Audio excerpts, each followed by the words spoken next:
Well, these new attacks happening just ahead, of course, of a high-stakes meeting beginning in Switzerland. Iran's foreign minister sitting down with top European diplomats in Geneva after French President Emmanuel Macron said his country, Germany, and the UK are ready to make an offer to Iran for what he described as complete negotiations. Well, before the meeting, the Iranian minister leveled criticism at Israel.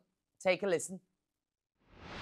We were supposed to meet with Americans on 15 June to craft a very promising agreement for peaceful resolution of the issues fabricated over our peaceful nuclear program. It was a betrayal of diplomacy and an unprecedented blow to the foundation of international law and UN system. Let me be clear.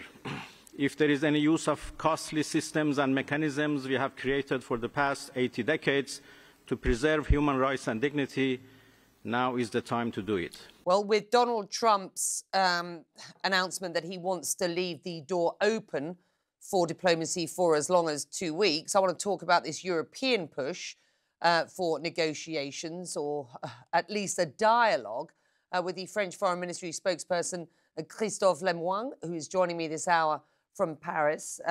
It's good to have you, sir. Thank you very much indeed for joining us. Foreign Minister Barrot briefed the US Secretary of State Marco Rubio on the planned approach for today's meeting. What exactly is that approach, sir? Can you explain? Well, there was a call yesterday between French Minister Barrot and Secretary of State Rubio on, considering the situation that it is now and presenting the priorities of the French diplomacy, which is, obtaining a ceasefire and going back to the negotiations. And the presentation was, in a way, to present what was all about for today's meeting with the Iranians. And again, the approach is based on let's go back to negotiation, let's do it in Europeans with the Iranians, and let's see if there is a willingness on the Iranian part to restart negotiating.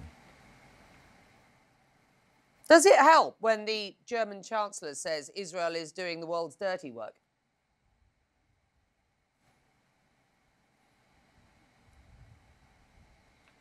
Well, there has been a common European approach on Iran for the last decades in terms of negotiation, and there have been an alignment between, the UK, Germany, and France, and this alignment is still valid today. So this is what's happening in Geneva right now. Those three ministers, the E3 ministers, are talking to the Iranians, and again they are trying to re-engage them on the negotiation.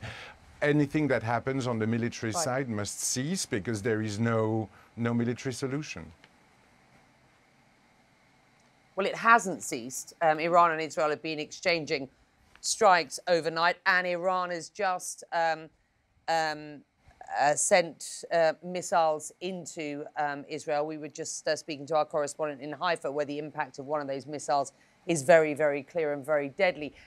The French President Emmanuel Macron has said that the goal here is complete negotiations.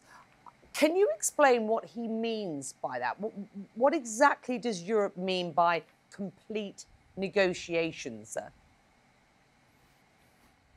Complete negotiations means that we offered a package that was proposed today to the Iranians in Geneva, which is meant to be presenting a global solution for the whole situation, which means one part on the nuclear program, one part on the ballistic program, one part on anything that Iran does in financing proxies in the region that is highly destabilizing the region, and one other part on other security matters, including the hostages, and especially the French hostages that are still held in Iran. So this global package is meant to embrace the whole situation.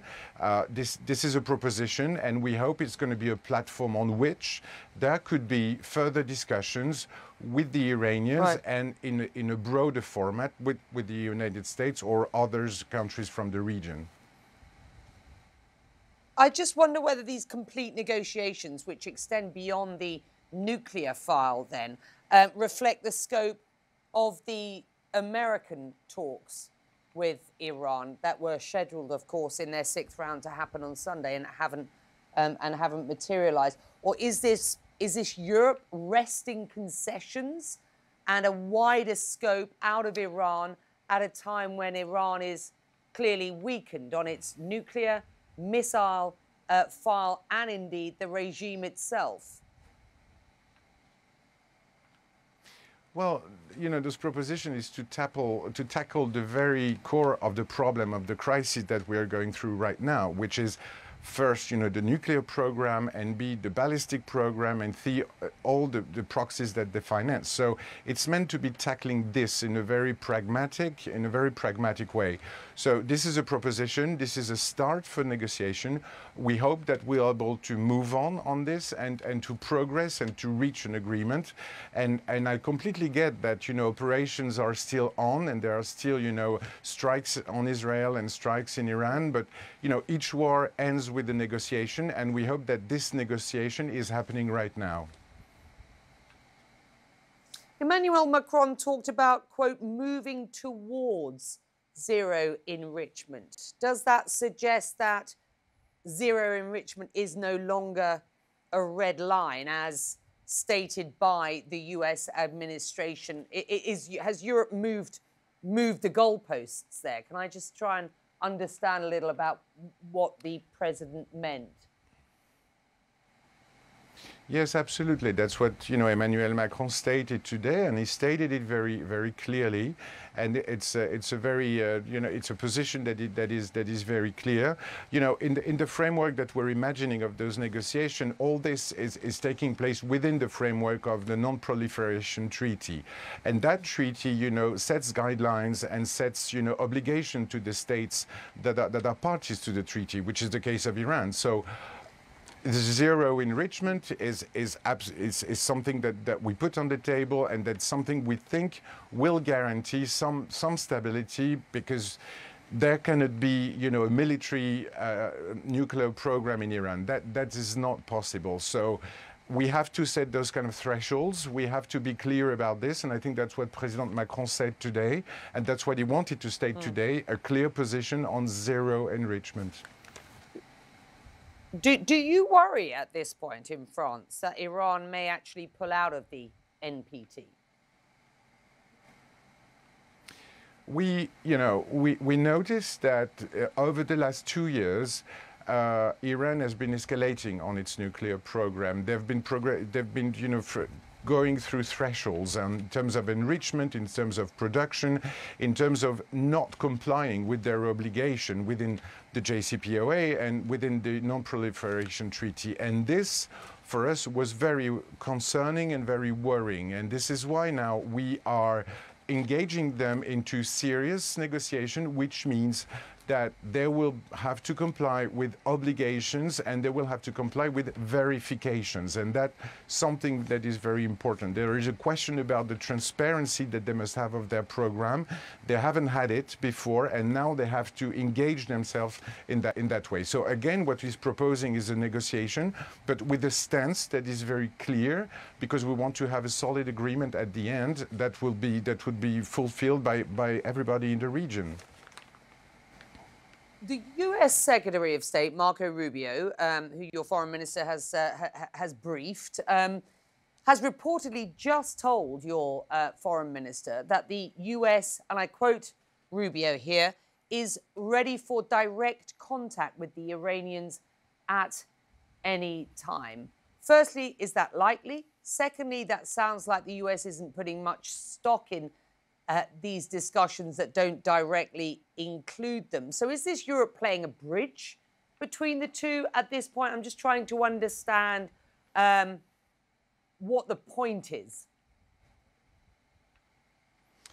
The point, I think, is to be pragmatic. Again, we are, advocating some kind of diplomatic way out of that crisis, and any anything, any effort, any initiative that will go into that direction will be, I think, welcomed by the Europeans. So we've kicked off something today in Geneva. This is a good start for discussion. We'll see how the Iranians are reacting.